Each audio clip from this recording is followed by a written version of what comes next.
ରହିବ ନାହିଁ। ବ କହିଲେ ବଳ, ବ କହିଲେ ବାୟୁ। ସେ ପୁରା ଆମର ବଳ ଦେବ। ତାହେଲେ ସେ ବଟାକୁ ଛାଡିକିରି ତମେ ଆଉ ଗୋଟେ ବରେ ଚଳ। ବ କହିଲେ ବହ୍ନି, ବହ୍ନି ମାନେ ଅଗ୍ନି। ଆଚ୍ଛା ମହାପୁରୁଷ ମାନେ ଆମେ ହାତ ଯୋଡି କହୁଛୁ ତମେ ଅଗ୍ନି ବିନା ବଞ୍ଚିପାରିବ? ସେ ଅଗ୍ନି ପରା ତମ ଜଠରା ଅଗ୍ନିରେ ଅଛନ୍ତି, ପେଟ ଭିତରେ ବି ଅଗ୍ନି ଅଛନ୍ତି, ବଞ୍ଚିପାରିବ? ବ କହିଲେ ବରୁଣ, ବରୁଣ କହିଲେ ସମୁଦ୍ର। ସମୁଦ୍ର ଯଦି ନ ରହିବ ଜଳ ବର୍ଷା କେମିତି ହବ? ଯେତେ ବର୍ଷା ହଉଛି କାକର ପଡୁଛି, ସମୁଦ୍ରରୁ ଜଳ ଯାଉଛି ନା। ଆଉ ସମୁଦ୍ର ବିନା ବଞ୍ଚି ପାରିବ? ତମେ କହୁଛ ଏଗୁଡାକ ଦେବୀ ଦେବତା, ତମେ ସେ ଦେବୀ ଦେବତାକୁ ଛାଡିକିରି ତମେ ଆଉ ଗୋଟେ ଦେବୀ ଦେବତା କଣ କହିଲ? ତମେ ତ ଆମକୁ ଶୋଧୁଛ ଆମେ 33 କୋଟି ଦେବତାଙ୍କୁ ପୂଜା କରୁଛୁ। ମୁଁ 33 କୋଟି କହୁନି କି ଗୋଟାଏ କୋଟି ବି କହୁନି, ମୁଁ 1000ଟି ଦେବତାଙ୍କ ନାଁ ଆମକୁ ଦେଲ ଗୋଟେ ଲିଷ୍ଟ କରିକି। ଆଉ ଆମେ ଯୋଉ ଦେବତାଙ୍କୁ ମାନୁଛୁ, ପୃଥିବୀ ଆମର ଦେବତା, ବସୁଧା, ସୂର୍ଯ୍ୟ ଦେବତା, ଚନ୍ଦ୍ର ଦେବତା, ଅଗ୍ନି ଦେବତା, ପବନ ଦେବତା। ଆଚ୍ଛା ତମେ ମହାଶୟ କି ମହାଶୟା, ଆମେ ହାତ ଯୋଡିକିରି କହୁଛୁ ତମେ କୋଉ ଦେବତାଙ୍କୁ ନେଇ ନାକରେ ନିଶ୍ୱାସ ନଉଛ, ରାତି ପାଇଲା ବୋଲି ଜାଣୁଛ? ତମେ କୋଉ ଶକ୍ତିରେ ରୋଷେଇ କରି ଖାଉଛ? ଆଉ କାଠରେ ନ କରୁଛ, ଗ୍ୟାସ। ତେଣୁ ଇଏ ହଉଛନ୍ତି ବଳଦେବ ତତ୍ଵର ପ୍ରଥମ ଅକ୍ଷର ହଉଛି ବ। ଆହୁରି ଅଛି ବ କହିଲେ ବନ ବା ଜଙ୍ଗଲ। ଜଙ୍ଗଲ ଯଦି ନ ରହିବ, ସୂର୍ଯ୍ୟଙ୍କର ଉତ୍ତାପ ଏମିତି ବଢିଲାଣି, ଆହୁରି ବଢିବ, ମଣିଷ ଘର ଭିତରେ ବି ନିଆଁ ଲାଗିଯିବ। ତେଣୁ ସମସ୍ତେ 5ଟି ବୃକ୍ଷ ଲଗା। ବ କହିଲେ ବନ ବା ଜଳ। ଜଳ ବିନା କିଏ ବଞ୍ଚିଛି ନା ବଞ୍ଚିବ? ବ କହିଲେ ସୁନ୍ଦର। ପୃଥିବୀ ଠାରୁ ଆଉ ସୁନ୍ଦର କିଏ ଅଛି? ସୁନ୍ଦର ତୁମରି ଚରଣର ଧୂଳି, ସୁନ୍ଦର ତୁମରି ନାମ, ସୁନ୍ଦର ତୁମରି ଏତିକି ଦୁନିଆ, ସୁନ୍ଦର ତୁମରି ନାମ। ଆମେ ଗୋଟିଏ ପ୍ରାର୍ଥନା କରୁଛୁ, ଜୟ ବଳଦେବ ସତ୍ୟ ବଳଦେବ ଧର୍ମ ବଳଦେବ ବଳଦେବ ଶକ୍ତି ବଳଦେବ ଜ୍ଞାନ ବଳଦେବ ଜୟ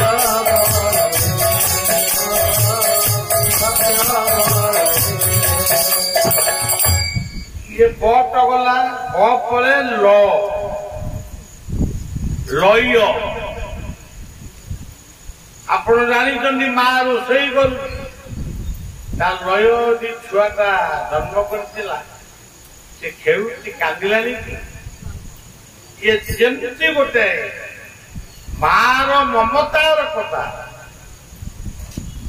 सेमती पिलाटी स्कूल को छाड़ी ଯେମିତି ସମୟ ହେଇଗଲା ଆସିବାର ସେ ଜଗିଛି ମୋ ପୁଅ କି ମୋ ଝିଅ କେତେବେଳେ ଆସ ଇଏ ଗୋଟିଆ ଲୟ ମୁଁ ଆମ ଗୋପବନ୍ଧୁ କହିଲେ ଜହି ମୋହି ଭାରତ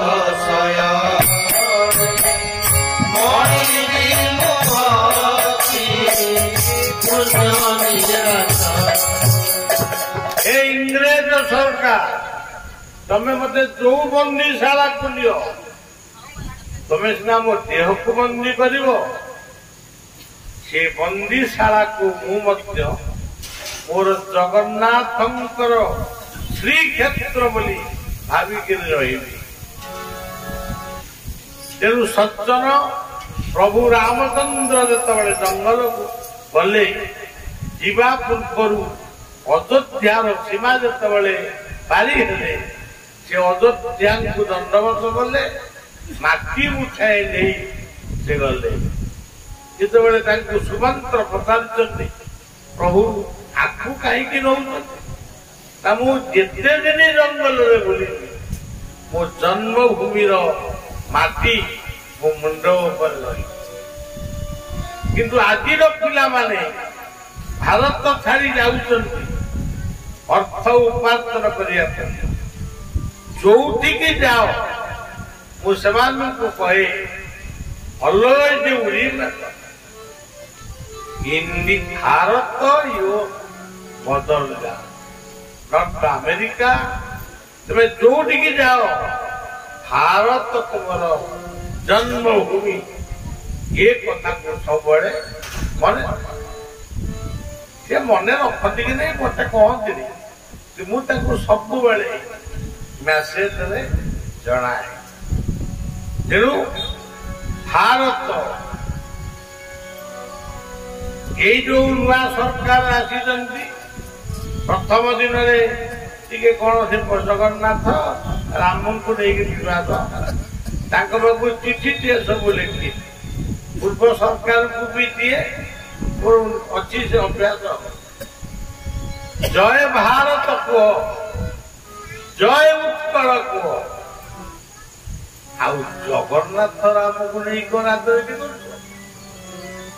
ତେଣୁ ସଜ୍ଜନ ଏଇସବୁ କଥା। ତେଣୁ ମୁଁ ଯୋଉଠି ଥିଲେ ବି ମୋ ଲୟଟା ମୋର ପିତାମାତାଙ୍କ ପାଖରେ ରହିବା କଥା ମୋ ଗୁରୁଙ୍କ ପାଖରେ ରହିବା କଥା ମୋର ଇଷ୍ଟଙ୍କ ପାଖରେ ରହିବା।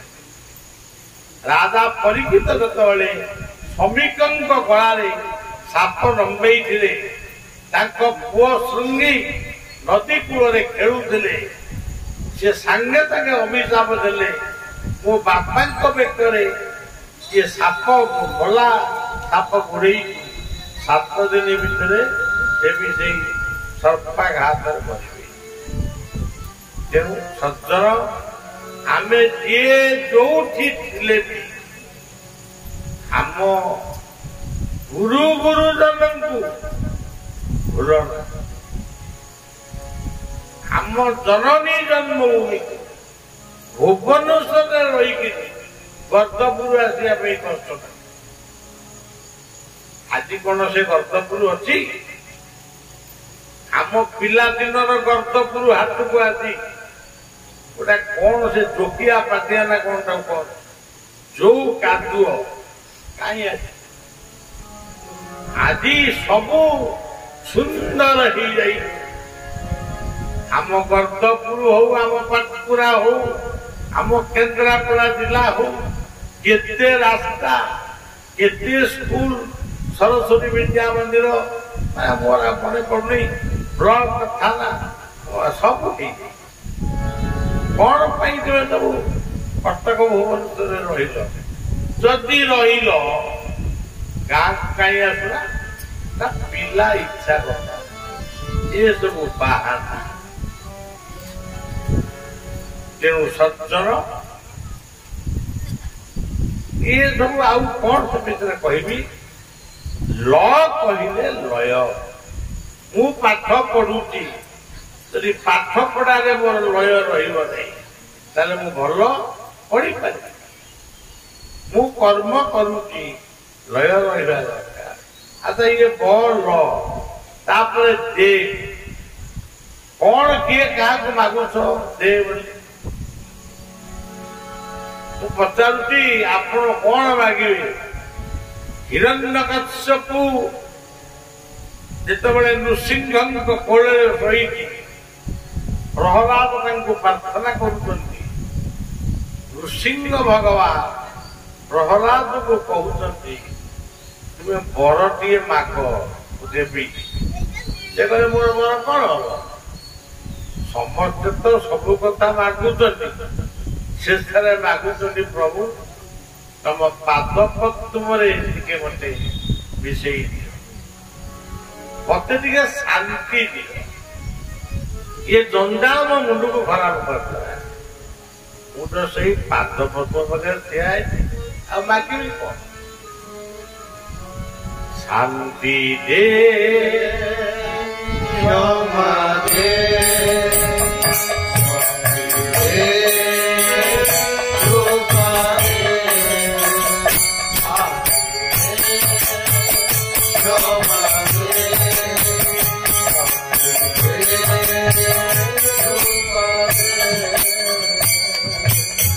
ଏବେ କେବଳ ଜୀବନରେ ମାଗନ୍ତୁ ଶାନ୍ତି। ଶାନ୍ତି ଯୋଉଠି ନାହିଁ, ଯେଉଁ ପରିବାର ନାହିଁ, ଯେଉଁ ମଣିଷ ପାଖରେ ନାହିଁ, ସୁନା ଗହଣା ଅଛି, ଶାନ୍ତି ନାହିଁ। ବୈକୁଣ୍ଠ ସମାନ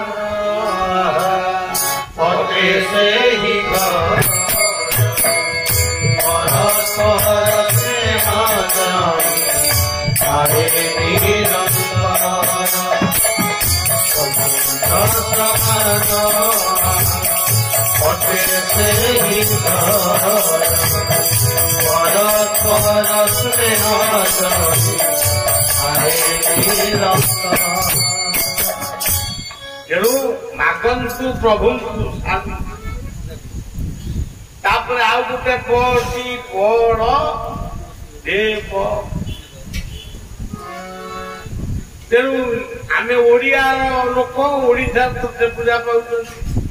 ତେଣୁ ସେ ଭଟାକୁ ଆମେ ସେଇ ହିସାବରେ ଆମେ ବ୍ୟାଖ୍ୟା କରିବା। ଭ କହିଲେ ବାପା, ଭ କହିଲେ ସବୁ ଯାକ ଭ। ତେଣୁ ସଜ୍ଜନ, ବ କହିଲେ ବ୍ରହ୍ମ, ବ୍ରହ୍ମ କହିଲେ ବ୍ରହ୍ମ ଶବ୍ଦର ଅର୍ଥ ବ୍ୟାପକ। ସେଇ ବ୍ୟାପକ ବ୍ରହ୍ମ ସେ ଆମକୁ ଜନ୍ମ ଦେଇଛନ୍ତି ବାପା ଆଉ ବୋଉ ରୂପ। ତେଣୁ ସଜ୍ଜନ ଇଏ ହଉଛି ବଳ ଦେବ। ଜଗନ୍ନାଥଙ୍କର ଜ ଅକ୍ଷରଟି ହଉଛି ବଳଦେବ। ଓಂ କୃଷ୍ଣ ମଧୁସୂଦନ ବାସୁଦେବ ଜଗନ୍ନାଥ। ଓಂ କୃଷ୍ଣ ମଧୁସୂଦନ ବାସୁଦେବ ଜନାର୍ଦ୍ଦନ। ओम कृष्ण मधुसूदन वासुदेव जनार्दन। ओम कृष्ण मधुसूदन वासुदेव जनार्दन। जटी जदि हेले बलदेव ताले गटी किए सुभद्रा। ग कहले गंगा गोमाता ये होती ग। जहाँ को दर्शन कले मनर पवित्रता आसे सी होती ग कहले गोविंद, ग कहले गुरु, ग कहले गीता, ग कहले गंगा, ग कहले गोमाता। क्यों गटी को आम ठीक भाव आज गाई गोरु बुलुंट हमारे रास्ता आमर गुहार ना आज अल्प टंकार गाई गोरु मान को बिक्री कर तेणु ये सब फार्स बंद कर ज आउ ग कहले गुरु ग कहले गंगा गीतार कहते श्रोतोषामस्मि मु हूँ गंगा ग कहले गुरु गुरुं नम शिव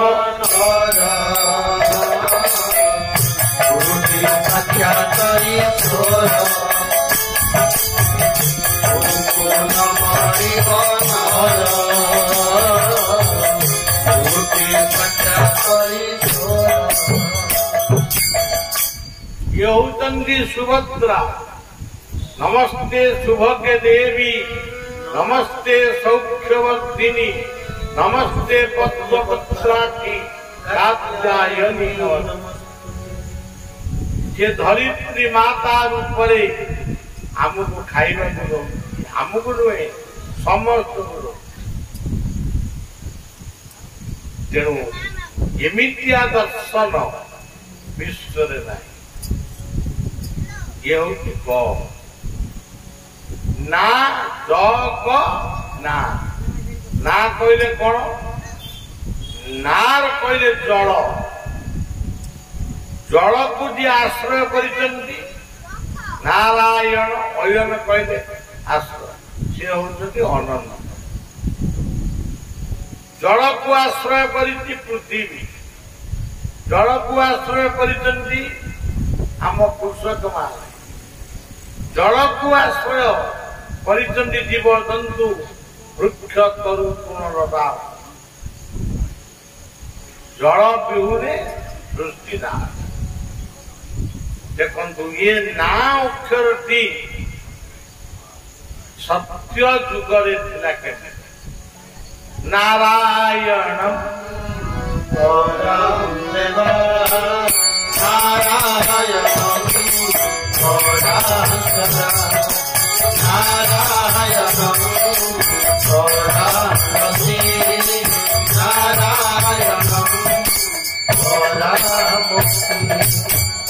खाली नारायण एति कहीदेले सत्य जुग भोगला आउ गोटे नारायण कहब राम नारायण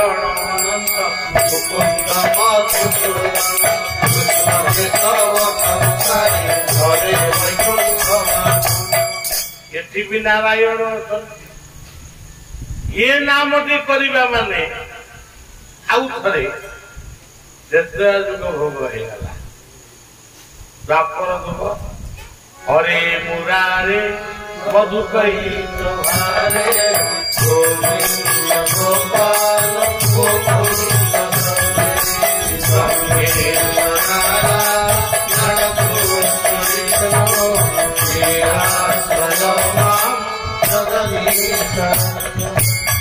भी नारायण अच्छा भोग हो गला आसला कली जुग कली जुगे प्रकृत आम तो अनेक नाम करुचु सब नाम भल किंतु कली जुगर नाम नारायण श्रीकृष्ण गोविंद हरे मुरारे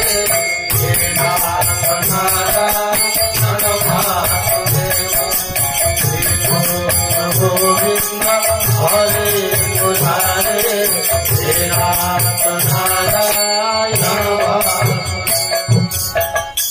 आम पूर्वाचार्य पंडित माने साधु सन्त माने आमको बुझे नारायण वैकुंठ था स्त्री होती लक्ष्मी ये सब पुराण गप किंतु तत्व को आसतु लक्ष्मी मंदिर होती आमर शस्य श्यामला सबुजिमा धान कियारी कहते लक्ष्मी मंदिर सी मंदिर पूजक होती कृषक से हल बुला ट्राक्टर बुला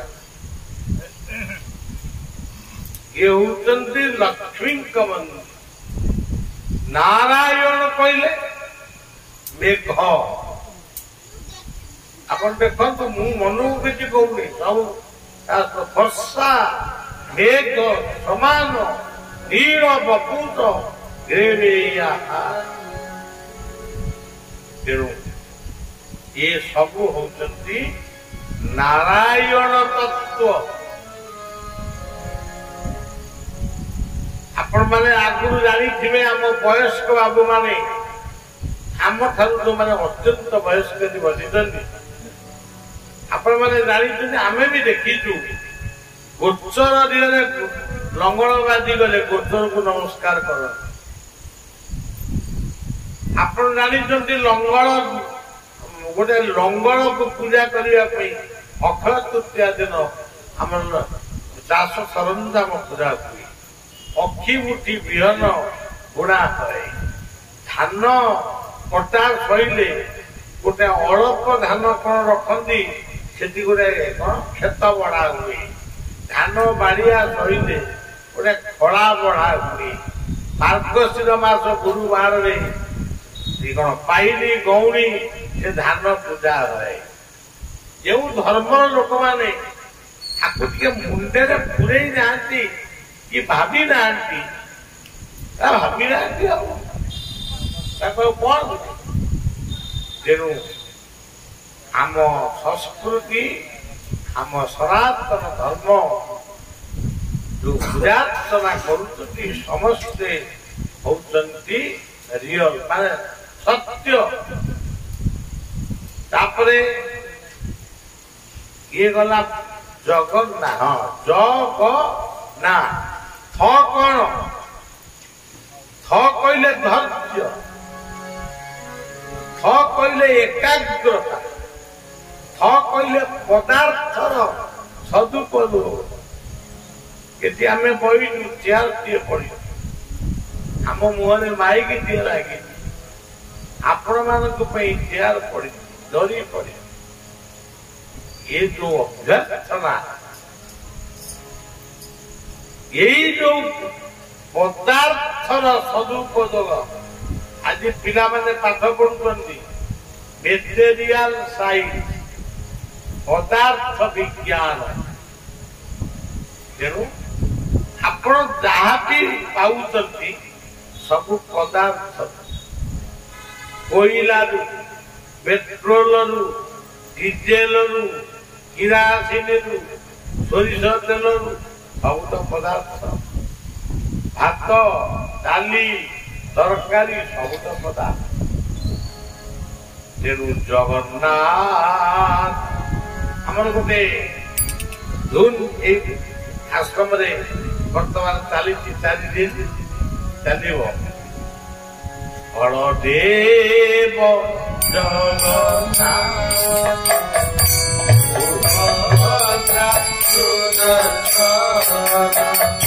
ବଳଦେବ ଜଗନ୍ନାଥ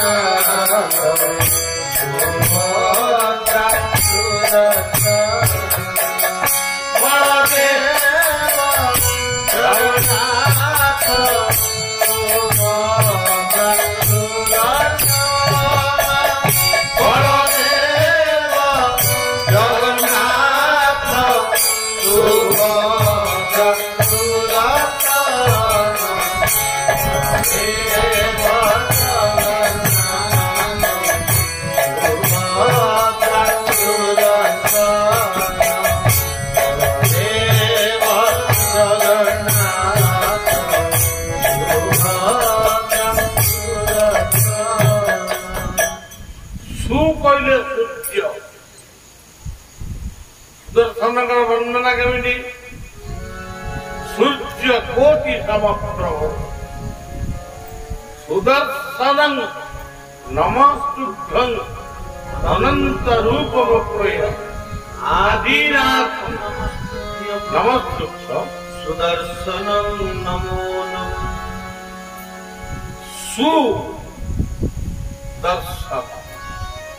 ଆଜି ଆପଣ ମାନଙ୍କୁ ବଢିଆ ଦର୍ଶନ କଲା। ହଁ ଆପଣ ମାନେ ବଢିଆକୁ ଚିହ୍ନିଥିବେ ଜାଣିଥିବେ ମୁଁ କିନ୍ତୁ ସମସ୍ତଙ୍କୁ ଚିହ୍ନି ନେଇ କି ଜାଣି। ଏଇ ଯୋଉ ଦର୍ଶନ ବିନୁ ସତ ସଙ୍ଗ ବିବେକ ନ ହୋଇ ରାମ କୃପା ବିନୁ ସୁରବନ ହୋଇ ବିନୁ ସତ ବିବେକ ନ ହୋଇ ରାମ କୃପା ବିନୁ ସୁରବନ ସୁଦର୍ଶନ শান্তির দর্শন গুরু দর্শন প্রেমময় মূর্তি পঞ্চপদ শান্তির দর্শন গুরু দর্শন প্রেমময় মূর্তি পঞ্চপদ সন্থ দর্শন গুরু দর্শন পিতৃ মাতৃ দর্শন স্বপ্ନରେ ଯଦି ବି ପିତା ମାତା ଆମକୁ ଦର୍ଶନ ଦିଅନ୍ତି ଆମେ ରୋଷେଇ କରି ବାରିଆଡେ ତାଙ୍କୁ ନେଇ ଖାଇବାକୁ ଦଉ ଶୁଦ୍ଧ ଭୋର ଯଦି କେବେ ବି ପିତା ମାତାଙ୍କୁ ଯେ ମୃତ୍ୟୁ ଯଦି ସ୍ୱପ୍ନରେ ଦେଖିଲେ ତାଙ୍କ ଫଟୋ ପାଖରେ ଭାତ ଡାଲି ତରକାରୀ ଥୋଇ ଠାକୁରଙ୍କୁ ଦର୍ଶେଇ ତାଙ୍କୁ ଦର୍ଶେଇ ନିଜେ ଖାଇବ। ଆଉ ଯଦି ବାରିଆଡେ ଦେବ ତାକୁ କୁକୁର ପକ୍ଷୀ ପଶୁ ଖାଇବେ ଯେବେ ଭଲ। କିନ୍ତୁ ଭାଗବତରେ କହିଛନ୍ତି ପିତୃଗଣଙ୍କ ମଧ୍ୟମୁ ହିଁ ଅର୍ଜ୍ୟମା ନାମଟି ବରାଏ।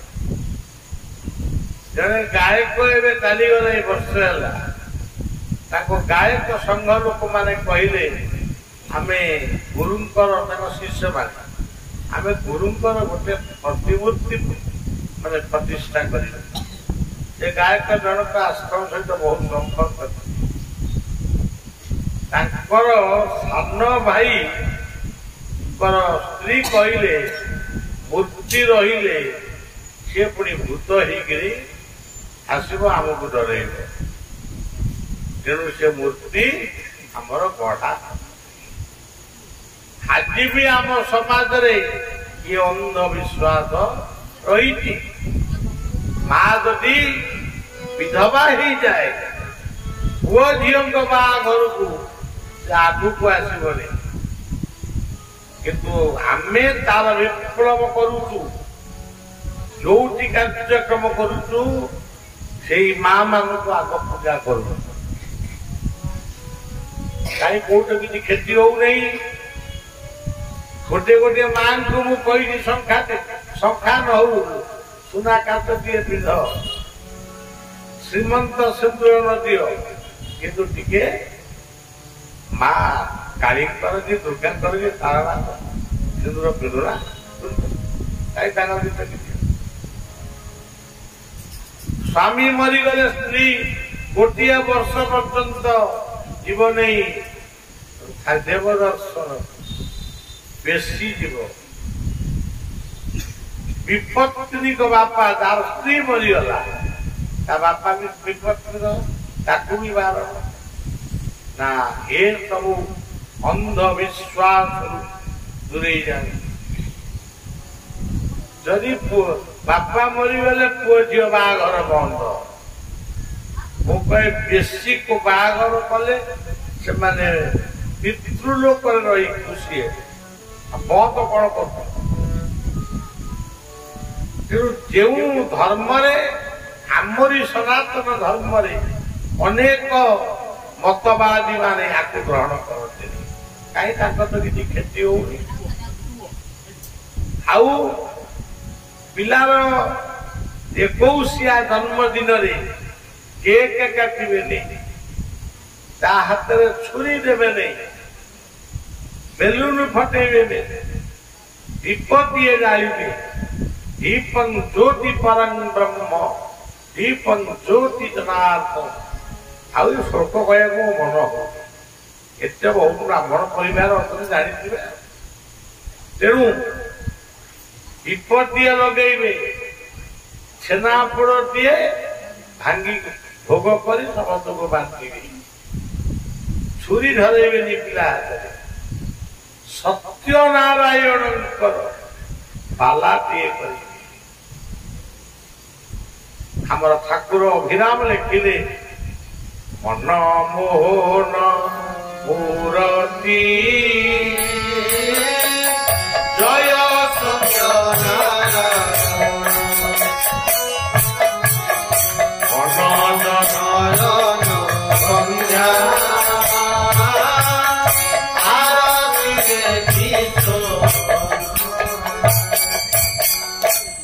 ସତ୍ୟନାରାୟଣଙ୍କର ପୂଜା ଦୀପ ଜାଳିବେ, ଚକୁଳି ପିଠା କରିବେ, ଆରିସା ପିଠା କରିବେ, କାକରା ପିଠା କରିବେ, ଆଉ ମହମବତୀ ଜଳେଇବେ, ତାକୁ ନିଭେଇବେ। ସଂସ୍କୃତିରେ ସେ କଥା ଅଛି, ସେଇଟା କରିବେ। ଯେଉଁ ଦୋକାନୀ ଭାଇ କି ପାଖରୁ ଆପଣ କେକ୍ ଆଣୁଛନ୍ତି, ସେ ଦୋକାନୀ ଭାଇ କି କହିବେ ଭାଇ ଆମକୁ ଛେନାପୋଡ଼ ଟିକେ ଦିଅ। ନୟାଗଡ଼ର ଛେନାପୋଡ଼, କେନ୍ଦ୍ରାପଡ଼ାର ରସାବଳୀ, କେନ୍ଦୁଝରର କପୁର କେଳି, ଭଦ୍ରକର ପାଳୁଅରୁ ବାଲେଶ୍ୱରର ଗଜା, ଭୁବନେଶ୍ୱରର କୋରା ନିମାପଡ଼ାର ଛେନାଝିଲି, ଯୋଉ ଓଡ଼ିଶା ବଙ୍ଗଳା ପିଠାରେ ପରିପୂର୍ଣ୍ଣ ହେଇ ତାକୁ ସବୁ ଛାଡ଼ି କେକ୍ କଣ କାଟୁଛ? କେକ୍ ମାନୁଛ ପିଠା, ତାକୁ କାଟୁଛ।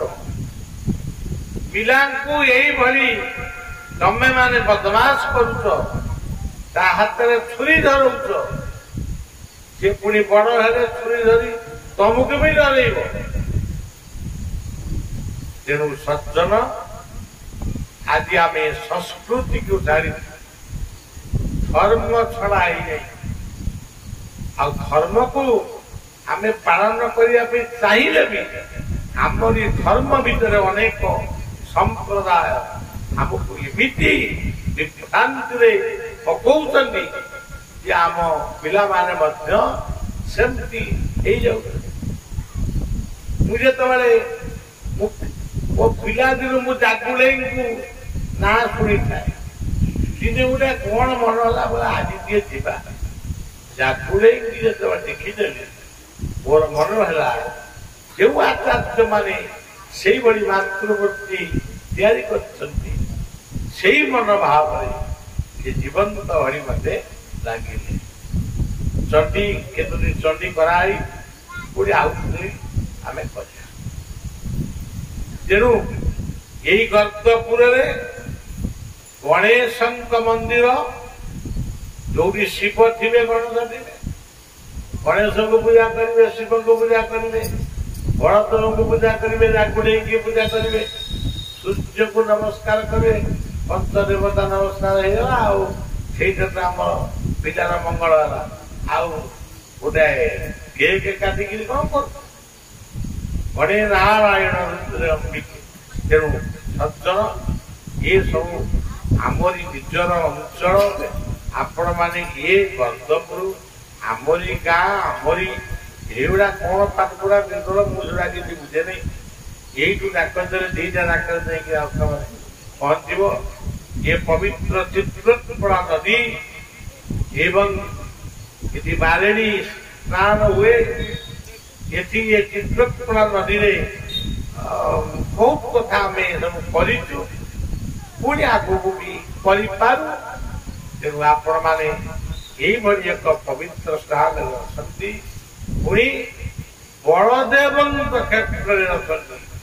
ଇଏ ହଉଛନ୍ତି ବଳଦେବଙ୍କର କ୍ଷେତ୍ର। ତେଣୁ ବଳଦେବଙ୍କର ମନ୍ଦିର ହବ ନ ହବ, କେମିତି କରିବେ କଣ କରିବେ, ସେଗୁଡାକରେ ଆମେ ଚକୁଳି ଖିଆ ଲୋକ ବି ଖାଇ ଗଣି। ତେଣୁ ସମସ୍ତଙ୍କର ଦାୟିତ୍ୱ ବଳଦେବଙ୍କୁ ଦର୍ଶନ କର। ଯେତେବେଳେ ଆମ ଅଞ୍ଚଳରେ ରଥଯାତ୍ରା ନଥିଲା, ଗର୍ଦ୍ଦପୁର ରଥଯାତ୍ରାକୁ ଆମେ ଦେଖିବାକୁ ଆସୁ। ତେଣୁ ଆପଣ ମାନଙ୍କୁ ଆଉ କଣ କହିବି? ତେଣୁ ଗ୍ରାହସ୍ୟ ଜୀବନରେ ରହି ଆପଣ ମାନେ ଏସବୁ ଅନ୍ଧବିଶ୍ୱାସରୁ ଦୂରେଇ ଯାଆନ୍ତୁ। ଯାହାର ବାପ ମା ମରିଗଲେ ତାକୁ କୁହାଯାଉଛି ବର୍ଷକ ଯାକ ଦେବତା ମନ୍ଦିରକୁ ଯିବନି। ଆରେ ବାବୁ, କୋଉଠି ଶାସ୍ତ୍ରରେ ଲେଖା ହେଇଛି ବର୍ଷକ ଯାକ ସେ ଦେବତା ମନ୍ଦିର ଗୁରୁ ମନ୍ଦିରକୁ ଗଲେ ତା ମନରେ ସାହସ ସଞ୍ଚାର ହବ, ଧୈର୍ଯ୍ୟ ସୃଷ୍ଟି ହବ। ତାକୁ ଯିବାକୁ ମନେ କରୁଛ କଣ, ତାକୁ କନ୍ଦେଇ କନ୍ଦେଇ ମାରିବ? ତେଣୁ ମା ହିଁ ମା, ବାପା ହିଁ ବାପା। ଏ ସବୁ କଥା। ଗୁରୁବାର କାହାକୁ ଧନ ଦବନି। ଆଚ୍ଛା, ଗୁରୁବାର ଦିନ ମୁଁ ଗୋଟେ ଏଇ ପରଦିନ ମୁଁ ଗୋଟେ ଗୁରୁବାର ତାଙ୍କ ଘରୁ ଆଇଲି। ମୋର ତ ଆସିବାକୁ ତତ୍ପର ହେଲେଣି, 1.5 ମାସ ହେଲା ଯାଇଥିଲି। ମୁଁ ଯୋଉ ଗୋଟେ ଫର୍ମୁଲାରେ ତାକୁ ପକେଇବାକୁ ଚେଷ୍ଟା କରେ, ଗୁରୁବାର ଦିନ କଣ ଯିବି ବୁଧବାର, ସେ କହିଲେ ଆମ ଗୁରୁବାର ଦିନ ଆମ ଗୁରୁ ଯିବେ, ଆମ ଧନ ଯାକ ସବୁ ନେଇଯିବେ, ଆମେ କୋଉଠି?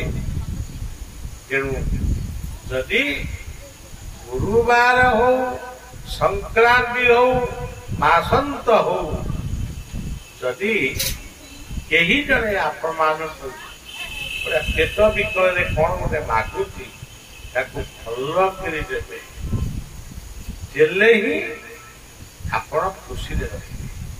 ଅନ୍ଧବିଶ୍ୱାସରୁ ଦୂରେଇ ଯାଅ। ସେଇ ସଂଗ୍ରାମ ଆମେ ଜୀବନ ସାରା କରୁଛୁ।